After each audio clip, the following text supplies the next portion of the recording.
جب بھی آپ کوئی کاروبار کریں تو اس کے ان پہلوؤں کو پہلے غور کریں کہ اس کاروبار میں مجھے جھوٹ تو نہیں بولنا پڑے گا، اس کاروبار میں میرا کوئی عمل ایسا تو نہیں ہوگا جو اللہ کی ناراضگی کا سبب ہوگا۔ اللہ نے انسان کو وسعت عطا کی ہے، وہ بہت سارے کام کر سکتا ہے۔ بعض لوگ کہتے ہیں جی میں یہ کام کرتا ہوں، میں داڑھی مونڈتا ہوں، تو کیا میں اگر یہ نہیں کروں گا تو کیا کروں گا؟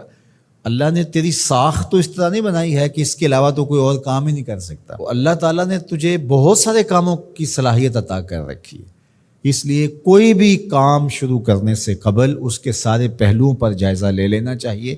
کہ کہیں یہ کام میرے لیے آخرت کی بربادی کا سبب تو نہیں بن جائے گا۔ تھوڑا مل جائے لیکن ستھرا، پاکیزہ، جھوٹ، مکر، دجل، فریب، تلبیس سے بچ کر کے کمایا گیا رزق مبارک ہے،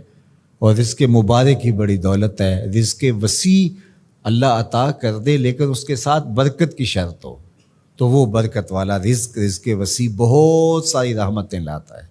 لیکن جو برکت سے خالی رزق وسیع اور رزق فراواں ہے وہ ہمیشہ بے برکتیاں لاتا ہے اور زندگی کے اندر تلخیاں پیدا کرتا ہے۔ تو اس لیے میں تو جب بھی دعا مانگتا ہوں کہ اللہ میں رزق حلال، رزق وسیع، رزق سہل اور رزق مبارک عطا کرنا۔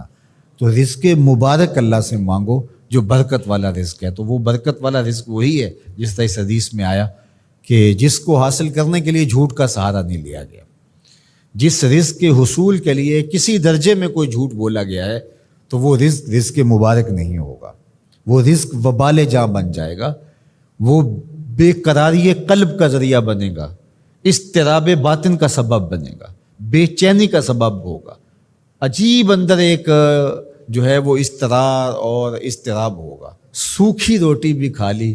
لیکن حلال رزق کی سچائی کے ساتھ حاصل کی گئی روٹی وہ آپ کو تسکین فراہم کرے گی، وہ آپ کو قرار باطن عطا کرے گی۔ پھٹے پرانے کپڑے ہیں، شکستہ کپڑے ہیں، کوئی بات نہیں ہے، سچائی کے ساتھ، سچ کے ساتھ حاصل کیے گئے ہیں، لیکن عالی نصب پوشاک بھی پہن لی اور اس کی قیمت کا کوئی لباس پوری تقریب میں کسی کے پاس نہیں تھا،